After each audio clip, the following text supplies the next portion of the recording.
Hey guys, it's Courtney and I'm back here with another video for Simon Hurley Create. I'm going to be using 3 different stamp sets. I'm using Bestest Friends, Trampoline Friends, and Dudes 2. And I'm just using some of the images from all of these stamp sets. You can see that I have all of my masks cut, way more than I actually needed. So at first I just kind of lined up my masks to get a basic idea of how I wanted my images to be placed. You can certainly kind of map out your whole scene this way, but I kind of just wing it most of the time. But this will give me an idea, at least, of how I wanted everything to be created. Now you can see that I have a big smudge right there on my card panel. So before I actually start stamping, I am just going to flip my card panel around and use the opposite side.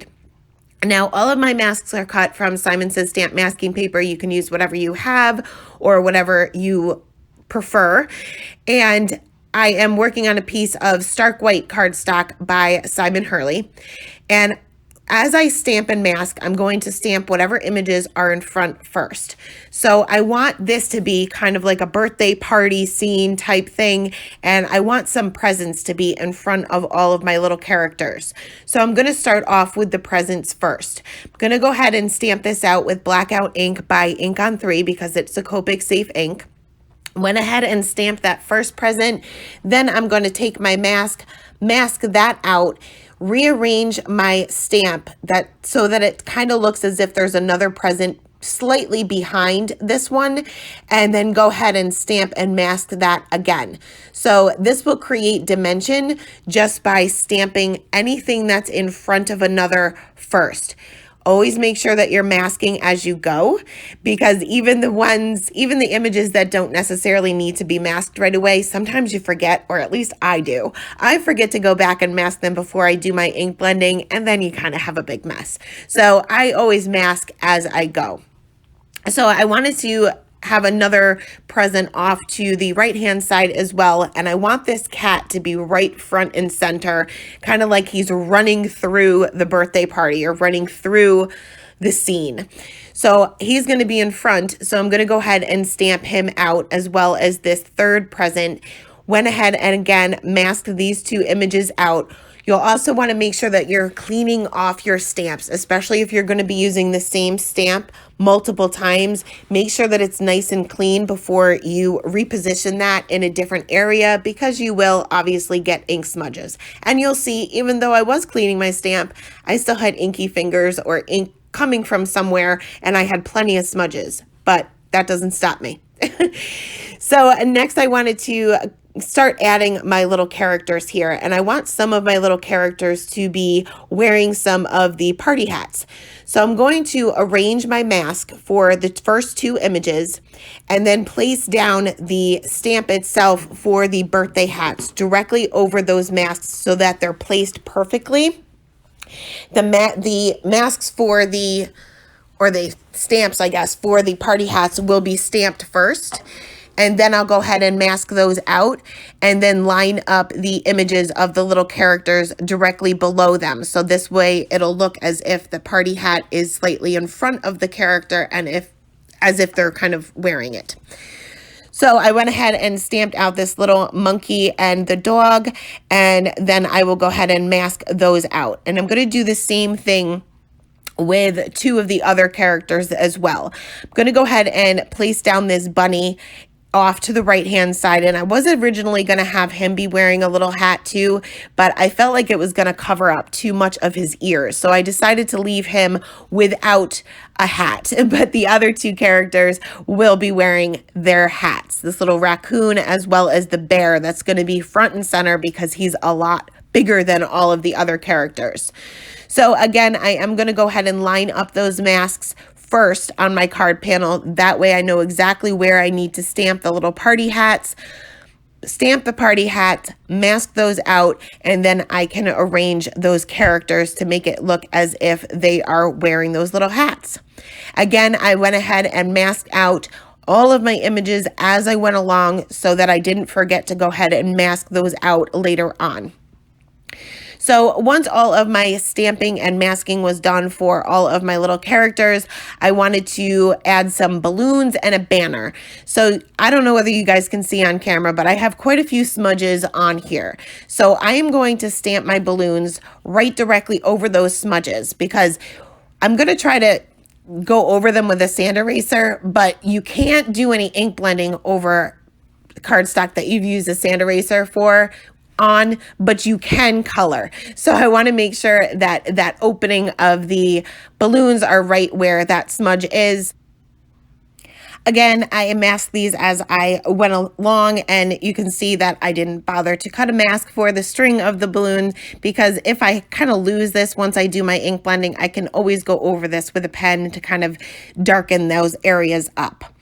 So I finished off with this banner that goes along the top of my card panel here, and I did mask each one of those little sections of the banner as well.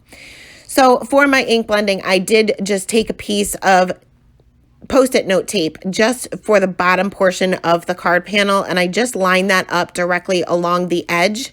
And I'm going to bring in some Woof ink, and this is also by Simon Hurley Create. I'm using an ink blending brush here, but you can use an ink blending tool. You can use anything you want. And I'm starting right off on the Post-it note tape and kind of working my way up. And I'm gradually adding color here. You can go in and add a whole bunch of ink all at once, but you can see that I'm tapping off on my scrap piece of paper each and every time because I'm slowly building up the color. I want this to pretty much fade to white as I reach the top portion of the card panel, so I don't want to add a whole lot of ink at one time. So each and every time I'm either starting right off on that Post-it note tape to kind of get some of that ink off the brush, or I'm tapping off on my scrap paper. So once all of my ink blending was done, being I didn't add a whole lot of ink, I can immediately remove my masks. If you do add a lot of ink, you may want to wait a minute or two until that dries. But I like to use the tip of my scissors to kind of get my masks started so that they're easier to peel off without ripping the paper as I go along. And before I actually started my coloring, I did go ahead and take my sand eraser just to go over those areas that I had those smudges. Now I can't completely get rid of these smudges, but I can at least lighten these up quite a bit.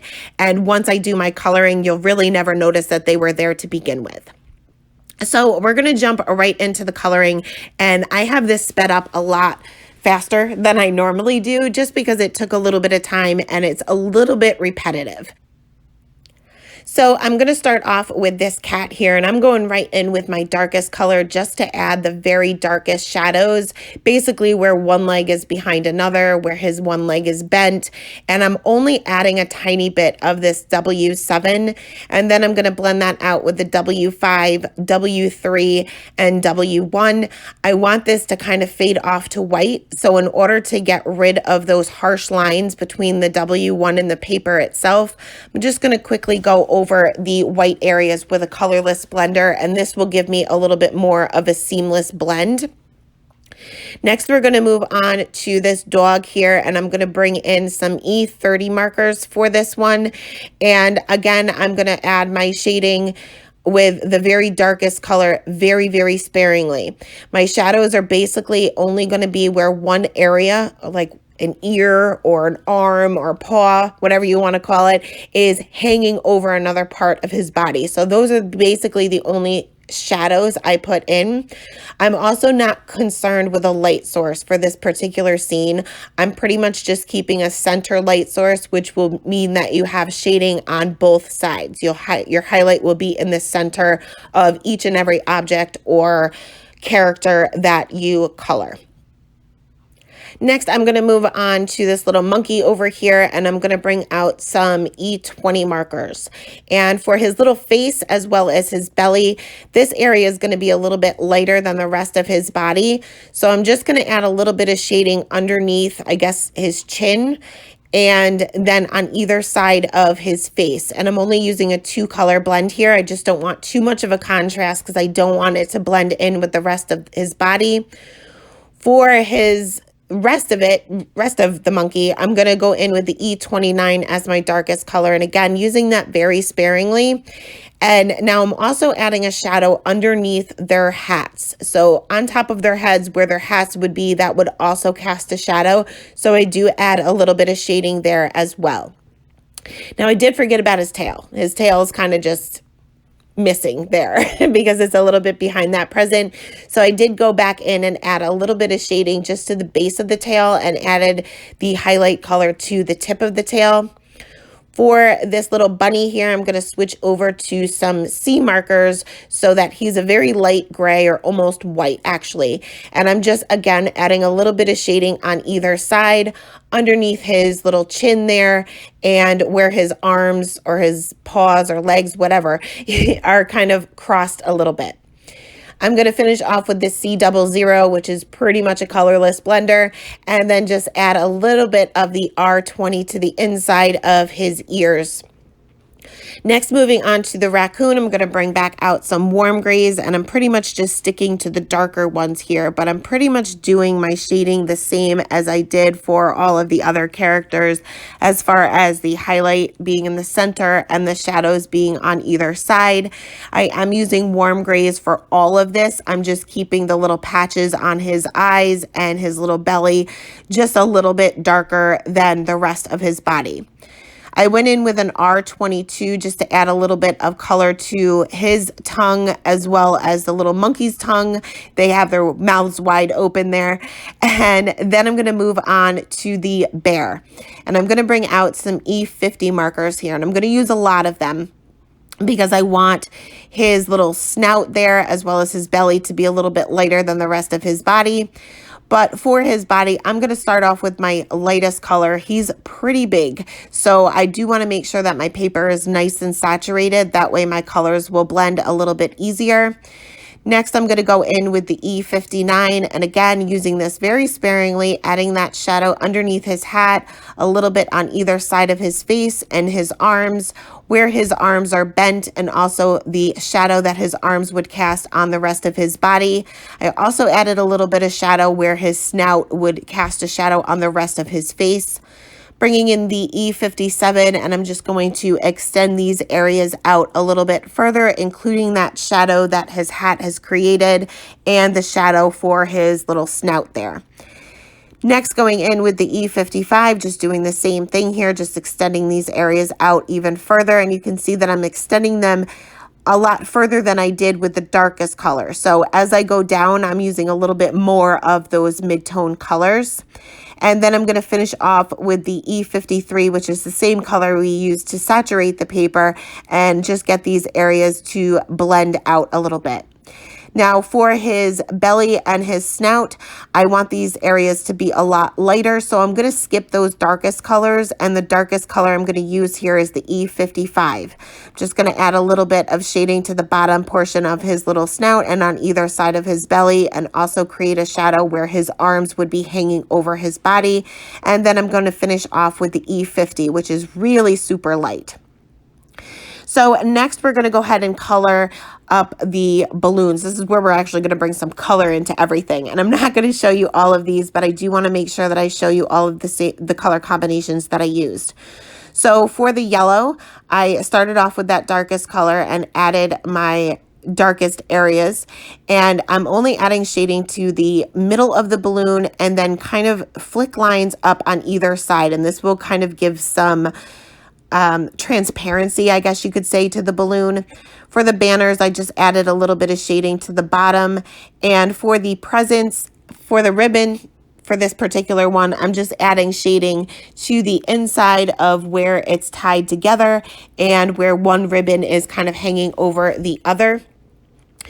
And then I will move on to the next color combination. And again, I'm not going to show you all of these, but I am going to show you all of the combinations that I used. But for the most part, I colored all of the balloons the same exact way, all of the banners the same way, and all of the presents the same way. So this is my green combination here. I'm using some YG markers and did bring in just one G marker just for my darkest color. Again, I use that pretty sparingly. This is where I'm going to color the present itself, and I'm going to concentrate my darkest areas being on either side of the present. Again, we have a center light source, so your center is going to be the lightest area. I also created a shadow where the ribbon would be. Not necessarily would that create a shadow, but I created one anyway. So next, moving on to the blue combination here.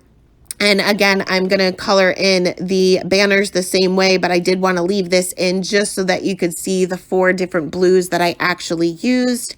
And then we're going to move on to the reds, and I'm going to color in this balloon with that smudge with my red combination, because this is probably the darkest of all of the combinations that I used, and this will cover up that smudge nicely and you'll never know that it was there. So again, going and adding those little flick lines on either side of the balloon, just leaving a little bit of a highlight between the edge of the image and those flick lines. So for finishing up with the purple color here, and I didn't have a balloon for this one, but I used this for the presents and the banners, as well as their little party hats. So for their party hats, I really just casted or created a shadow on either side because this would be more of a rounder object, and we have a center highlight. So once all of my coloring was done, I am going to kind of ground these images. So I'm going to bring out my C5, which I'm a little off camera in some of these areas, but you'll kind of get the idea. I just went under basically under each one of the images, blended that out with the C3, the C5, and then I'll finish off with the C00 again, just to kind of smooth everything out so that I have more of a seamless blend. So once all of my coloring was complete, I did go ahead and add some white gel pen details, and especially on the balloons, you want to keep a highlight on those. And again, this will kind of help with the transparent look to them, I guess you could say. I did add some shimmer with the Nuvo Aqua Shimmer pen to the banner, as well as the little party hats and the presents. And to finish off my sentiment, that banner says happy, we need the birthday. So I'm going to take the sentiment, the large birthday word, and I'm going to stamp that with scrapbook.com's hybrid black ink directly under my banner. And that is it. That is the card for today, guys. As always, I will leave the supplies listed in the description box below. Thank you guys so much for stopping by, and have a great day.